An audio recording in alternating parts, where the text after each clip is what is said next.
It's not just radio, it's Rockland World Radio. RocklandWorldRadio.com.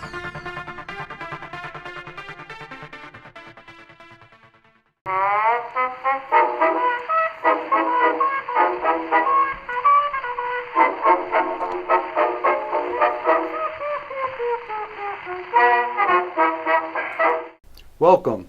I'm Tony Ziegler, and I'm bringing you Creatively Speaking. And my guest today is Martin Conroy. I am the worst person with names since I got these hearing aids. They look great on you, though. Well, thank you. So we have a few rituals before we start the interview.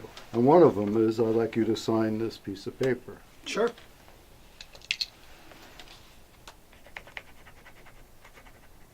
Thank you. You're welcome, sir. And then we take a Polaroid of you. Love it.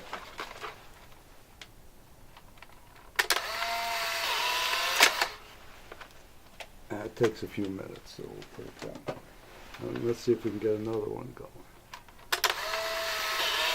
Ah, 2 in a row. That hasn't happened in a while.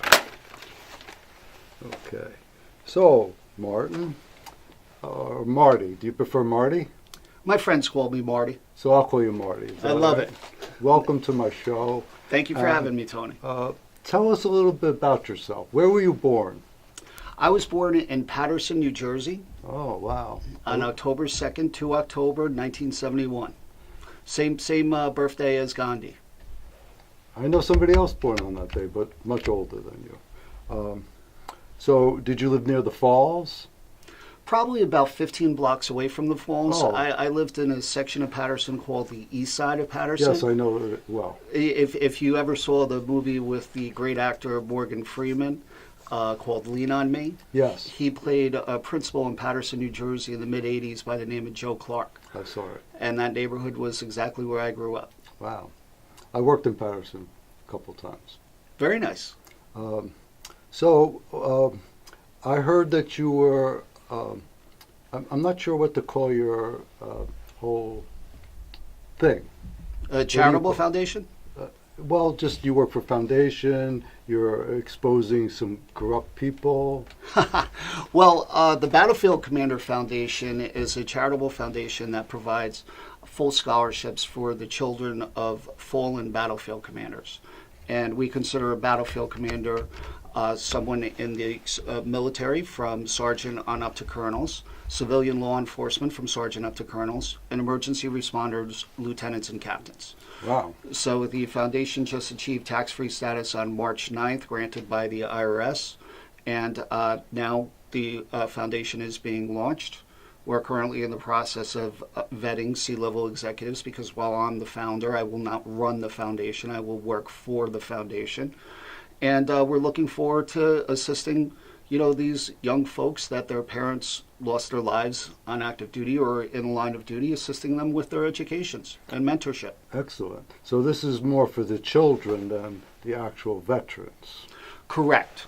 The scholarship applicants will be the children of the fallen battlefield commanders. So if there's a child of a law enforcement officer who loses their life in the line of duty, or an emergency responder who loses their life saving another life, or somebody in the military who loses their life in action. Amazing these people put their life on the line like that. It's absolutely incredible. We live in an incredible country.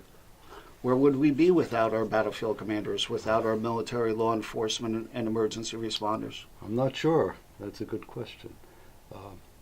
I sometimes disagree with the way they're used, but, I'm just a little marshmallow in the field of law enforcement. Are you actually a veteran or were in law enforcement at all? Well, I was prior military. I went through Air Force Reserve Officer Training Corps while I was attending New Jersey Institute of Technology. I was in the reserves for nearly 3 years and active duty for about a year. And where were you stationed? My initial station assignment was Goodfellow Air Force Base in San Angelo, Texas, West Texas. Wonderful part of the country.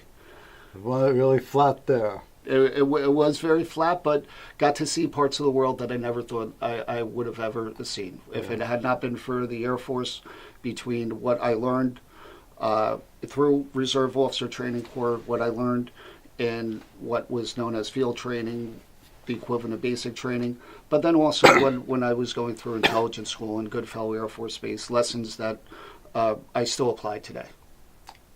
I'm infatuated with military equipment, and I have total respect for the military. And I lived near, when I lived in Arizona, I lived near Air Force bases.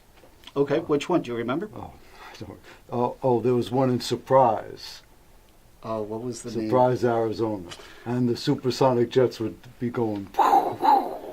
You'll have to give me a couple minutes to see if I remember that name. There were several bases there. A whole bunch of stuff to see if I remember it. It's been over 20 years, Tony. Yeah, so, that's all right. It's difficult for me to remember things from way back then. Of course. And I just drove cross country last August, so I saw a lot of military places. That's right. You told me about that trip. What a wonderful trip. Yeah, and I remember one night in Arizona, I pulled in to a military base because there was no other place to pull in this canyon.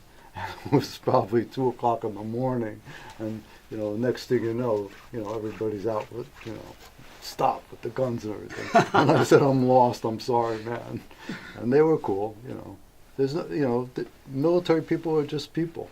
It's like law enforcement. They're just people. As are emergency responders. They're right. people that put their lives on the line every single day for our safety, for this great country that we all live in. Absolutely. And I was I had a storefront in Massachusetts, and it had no way of getting out of the basement except for these rickety stairs.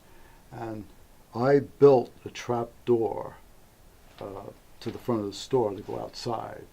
And there was some retired firemen that came in, and into the gallery and everything, and I showed them, and they were like, you know what? You know what you're doing, because kids, they go into these buildings and they don't come out. Right. And unfortunately, that happened at the World Trade Center too. Because we were so the first responders are so wound up, and they have to save lives, and it really must be hard to say I have to abandon. That they don't. That I have yet to met an emergency responder who would not, in those scenarios, abandon the person who was in that dilemma to save their own lives. It's just not in their DNA. I know it's not mine either. But in hindsight, you always say, "Wow." Well, they have the best training, especially in this country. Yeah. Especially with what happened just the other day with the fall of the Notre Dame Church in Paris.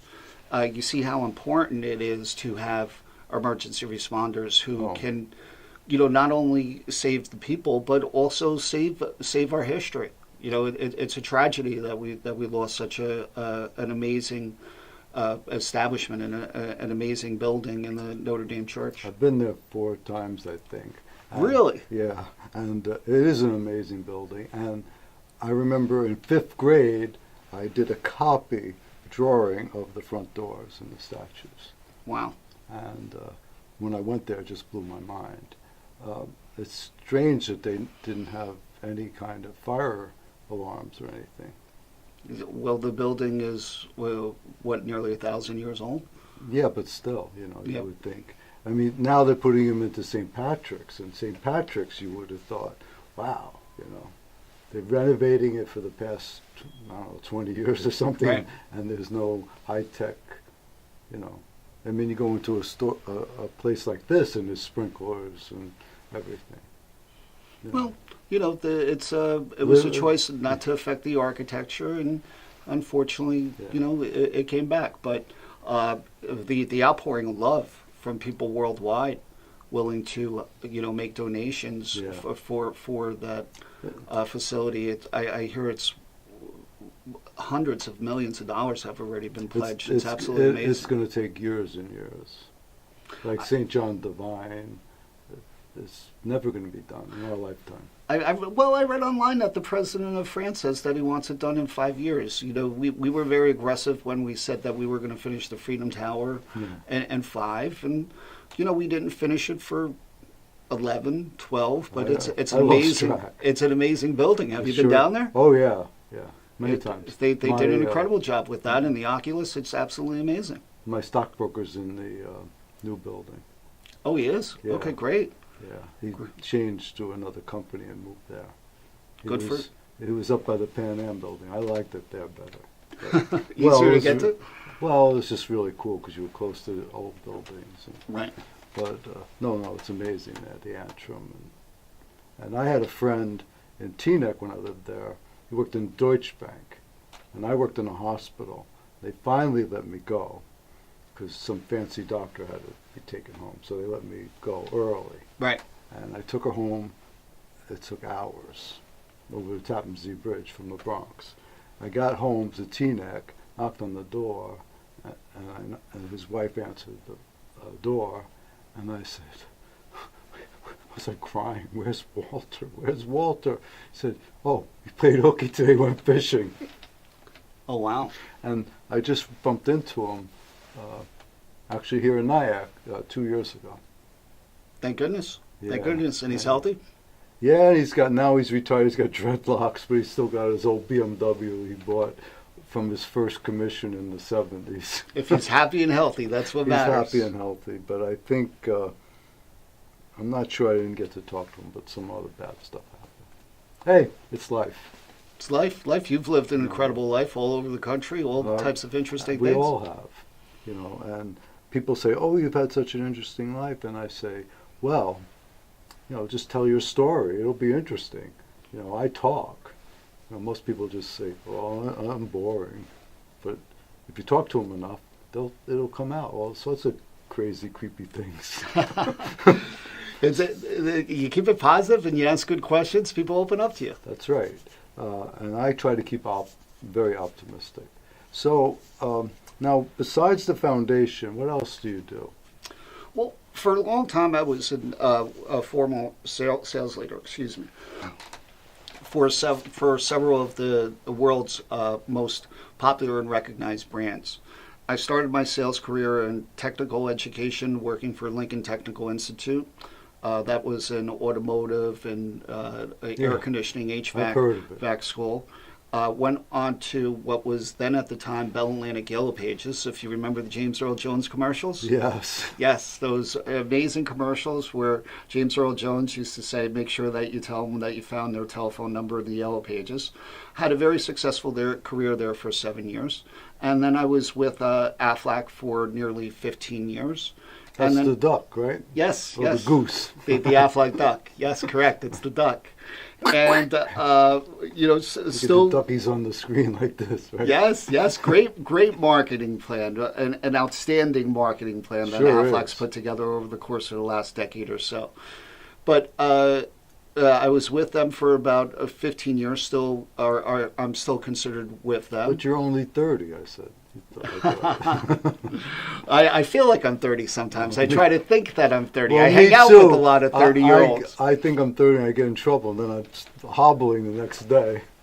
It's tough, but being young at heart and young at mind, absolutely, we have to do everything possible to make sure that we keep our bodies young. Also, I do my best. Yes, you do. I met you at the YMCA. You were there swimming, correct? Yeah, I go quite often. In fact, I just went there today before I came here. I was planning on that, but I had a little dilemma that I had to take care of for the foundation. But I had a dilemma and I had to go. But yes, so it's been an incredible life for me professionally, being able to represent and stand for and defend these brands and the integrity of the brands and their incredible marketing power behind them. So it's been a great life doing that, and I'm looking forward to now growing our brand, the Battlefield Commander. Growing your hair longer? Eventually, maybe someday. Not me. Not you. I don't like it. Not too long anymore. It was down to here once, maybe. I had long hair at one point also. Never that long, but it was long. It's too much work. It was. I actually grew a tail from the top of my head when I was in high school. It was a lot of work keeping that tail healthy. Yeah, yeah. Well, you're from that. So what year? You were 71. That's the same age as my son. So you'll be 47 this year, or 48. I'll be 48 in 48, October. right. Inching on half a century. You know. Then I'm only halfway done. Well, when I was 60-something, I said I was middle-aged, and my son said, well, does that mean you're going to be living 120?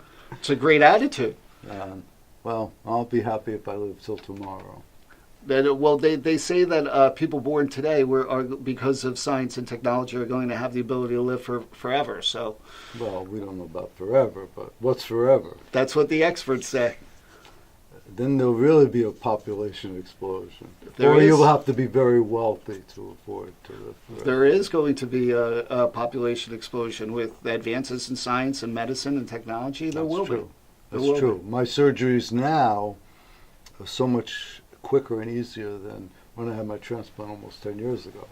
As technology continues to advance and once we do achieve artificial intelligence, you're going to see an exponential explosion in growth of all sectors. I already have artificial intelligence. Where's that in your phone? No, I make it up. That's one way That's to get there. artificial, right? That's one way to get there. Well, the TV is kind of artificial too. Well, what's amazing is a lot of leaders for our operations worldwide, and especially in the United States, make up a lot of things also. When you look at the ongoing scandals that this world has seen, most recent with the college admissions scandal.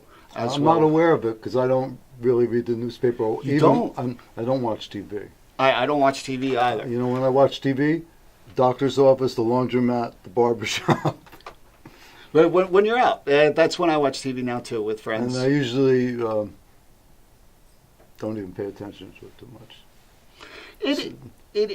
I used to be like that also, but now being up on the current events and what's happening in this world. With your profession, you really need to be up on it. Yes. My profession, I'm an artist, so once in a while I find some tidbit and I'll write about it. We're all artists I know, in our own way. I know. You know how to spell that, right?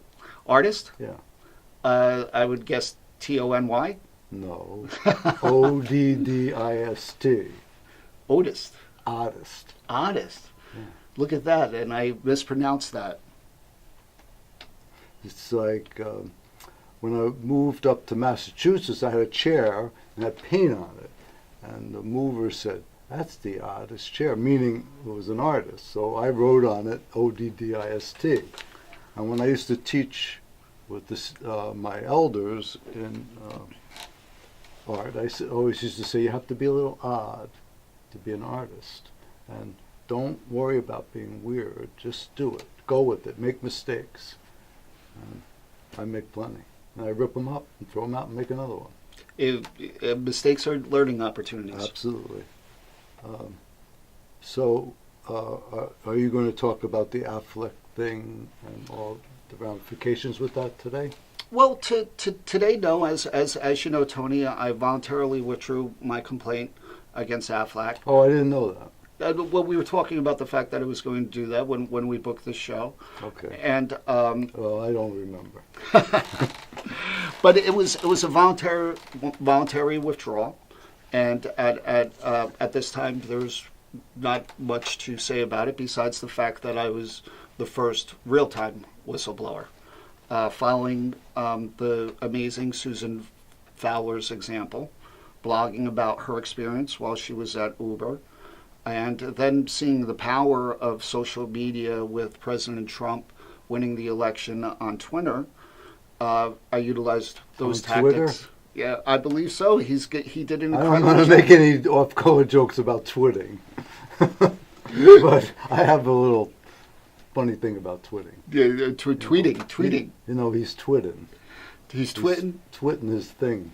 He's twitting his. Oh wow. Okay. Whatever thing that is, I don't know. The bottom line is he's the president of the United States. And I respect the office. Exactly. And he's the commander-in-chief, although, personally, I don't think anybody that was not in the military can be commander-in-chief, because they just don't get it. could see That's that my perspective, personal but view. could see that perspective. There's arguments both sides. No, I of don't, course. I don't lean heavily to one side or the other side on that argument. What my personal beliefs are is that if more than half the country believes that one person should be in charge of our country for the next 4 years, we have a responsibility to stand behind that person's Absolutely. choices. Regardless if he or she is I don't, Republican, Republican, Democrat doesn't matter. Independent, correct? No, there should be no electoral college, or maybe a real third party or something. I don't know. I don't have the answers. We've been debating this since the country was founded. Exactly. And, so who knows? All what I know is that I love it. I love the country. I love everything that it stands for. Me too. I had the opportunity to move overseas. I'm refusing. I'm staying here. I know what my rights are. I know I'm protected. And if you go to a foreign country and God forbid something happens, and I love traveling, you have to go to the embassy or you're screwed. Just think if you got arrested somewhere and on some trumped up charge and you're in their jail. Trumped you're up, screwed. no Whatever, pun intended. No, I didn't even think about that. Oh my God, you caught me. No, but let's say, let's just say you had a joint in your pocket. Right. Okay? And it's decriminalized here. In some countries, it's not. Like Holland, for instance, Amsterdam, they want the tourists to come and smoke herb. Correct. And when the whole country started saying, we want to curtail it, Amsterdam won. Because Amsterdam is in the middle of the country, and you have to go there. Whereas the border towns are next to, it's like New Jersey and New York when it was 18 and 21. Right. So all the kids would come over and then go back home, wasted. Sure. And that's not cool. Right. So let's say New York State legalizes it, and then Jersey's not. All the kids from Jersey are going to come over here, get smashed, drive back home, and cause accidents. It's not like that. You got to remember, Massachusetts marijuana went recreational legal on January 1st. Oh, I don't even know. Yeah, and it wasn't this mad rush from New York State to Massachusetts. Of course not, because we have plenty here. If you really want to get it, you could find it. Well, you look at the states that have gone recreational legal, like Colorado and California. They've generated tons of tax revenues. I know. I'm all for it. Yeah. I've been saying it since when did I first? Oh my God, 1967. I've been there we go. Since 1967, everything should be legal. Everything, prostitution, everything, and heroin and everything. Oh, that's a little bit too much. Because then it's controlled. Then you have control on it. You have to sign. You have to get it, but I know there's always things under the table. Sure. But when it's illegal, it's all crazy, creepy people involved. The military needs to be in charge of it. That's an interesting concept. If the military was in charge of heroin, or somebody like that, a force, the heroin force or something. Okay. You wouldn't be able to get it so easy. Now you could just go on the street and buy it, and there's no control on the dosage or anything. That's the issue. That's Many of my friends died from it. It's a horrible drug. It's a horrible. And there's experts. There's a lot of people online. If you read what the experts are saying, that marijuana is a solution for the opioid epidemic in our country. That it is a solution for people to use. But that's what we're looking at. Hopefully that'll be more discussed in the 2022 election. And, hopefully we find a future that does embrace that organic medicine. I hope so. Because heroin is, everything was peace, love, and pot. Right. And then some, people took acid and things like psychedelics. And then the Vietnam War ended, all the GIs brought all that stuff in. And then cocaine came, and then it got violent and really different. It did, and that's a different type of drug. Right. Both of those are and different junkies steal, because you have to have that fix all the time. And I don't even it makes me cry to think about all my friends that died. It's a tragedy. Yeah. It's a tragedy. I can't even count them on my hands. It's so many. Absolute tragedy. But again, fortunately, I believe in the country. I believe in the direction that the country is going. It's going to be grand to see the leadership of our country keep their words. That is the key, keeping their words, because we've been, once again, in office, they say things, and, everybody makes promises. I can make a promise. Like, I've been married a couple times. It's a handshake deal. It's a promise. Better through words, richness, and health, and all that. And then I got sick, and boom, it's over. Well, promises are very important, especially in the insurance industry. A promise made is a promise kept.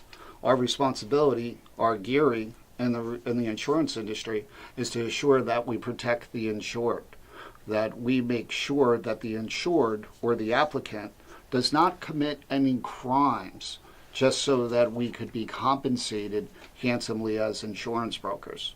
So we're going to be able to see our leadership of this great country, especially President Donald Trump, who has been on the record that while he will cut regulations to make sure that it's easier for businesses to grow, that he's going to be much harder on the people who do break the law. We're looking forward to that in this country. Whether or not it be President Trump or whoever does win in 2022, we want to make sure that we keep those promises. God only knows. We don't. I vote every year. I only missed one election on my birthday because I was born on election day. I missed one election. I was in Paris for my birthday, 50th birthday actually. Okay. And I just did not know you could do absentee ballot or anything. I missed it. And it was just a local election, but still, I really am adamant. I voted in every election since I'm 18 years old. And that's a right that you have, and never ever I can't think of the word. Don't disrespect it, and it doesn't matter who wins. It's the whole process. Would you believe that I've never voted in any election? Now listen, Get the hell out of here. Listen, you wonder what it turned out to be great. Think about it. I'm the founder. Were you a felon or something? No one let you vote? No. I just chose never to vote. Now, one of the reasons that for the last 25 years, 30 years that's been the case is because I've believed in people in both political parties. So there had been times that where I was living, I would have voted either Democrat, Republican, or Independent. So I never registered to vote. Now, it turned out to be a great thing for the foundation because the foundation is not a political foundation. It doesn't matter, where the... So it's like being asexual. So you're apolitical. I would say it's being more like Switzerland. Switzerland is not neutral. They play both sides. Everybody says to the public Switzerland is not neutral, but they've never been declared for they never send troops anywhere. Right. But what I'm saying by asexual, it's like you don't have sex. It's like being a priest. Well, yeah, it's like you're celibate, and so it's kind of interesting in a way. But there's so many people who just don't vote because they don't give a crap, and I don't feel that way about you. I think you care. Oh, I care very much with all your heart and soul, but each vote does count. It does, except for the Electoral College. For some reason, it gets twisted. Well, New York especially. New York is a very important state in this country. Whether or not, like I said, it's President Donald J. Trump keeping his What does commitment. J stand for? Joseph? I don't know. J? I'm not 100% sure on that. I don't know. I call him Donnie. I met him, actually. What a great time meeting him. There's somebody at the Wire who used to work for him. Really? He was a chef. Okay. Yeah. I'll introduce you. That'd You'll be crack great. up. You'll crack up when The you know the White House chef right now is a gentleman by the name of Andre Rush. Oh. And what Mr. Rush does is he does 2,222 push-ups per day Oh my God. for suicide awareness. anybody watching this podcast, you should look up Mr. Rush because he's an incredible individual that does 2,222 push-ups per day. Wow. Thank you. Is he in the military? He's a military man. Yes. I make my bed military. the first thing. That's the most military I do. Yes. I can't leave the house without clean dishes and a made bed. This way, if you accomplish nothing during the course of the day, you know that you're at least coming home to I know. a made bed and clean when dishes. I say that to people, they say, "Were you in the service?" And I said, "No, it's just the way I am." It's a great concept for you to have, whether or not you're in You the don't want to military. come home to a mess. Correct. You know, sometimes I put 14 hours in. I'm like a zombie, and then, oh my God, dirty dishes. I can't. You know, I'm lucky if I could just have a glass of water and I go clunk. Right. Right.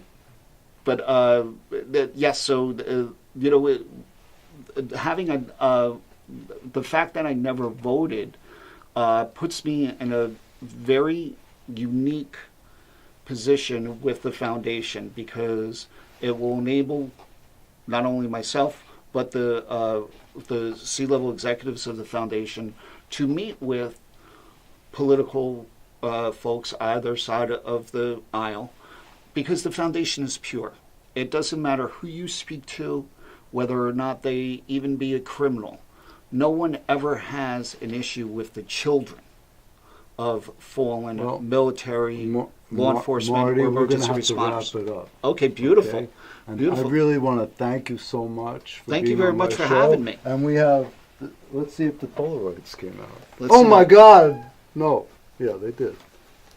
Oh my gosh, they don't look very good at all. Well, don't say that. And then we have a gift for you. Of Oh, course. thank you so much. Because you know where our theme song is. What is your theme song? Yes, we have no bananas. So we have a banana for you. Thank you, sir. And My favorite fruit. I didn't bring my little boxes, but this is a piece of sky. Turn it over.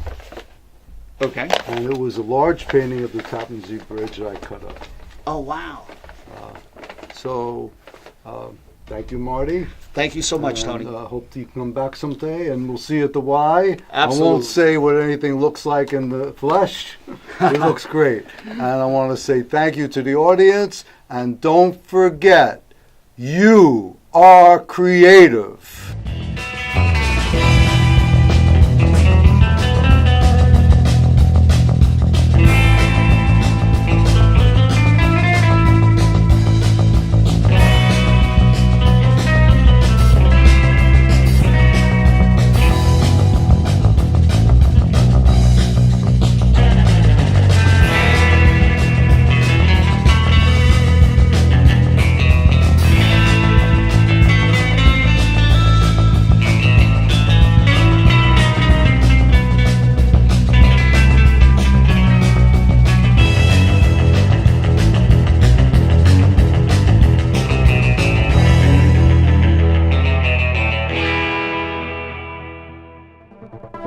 It's not just radio, it's Rockland World Radio. RocklandWorldRadio.com.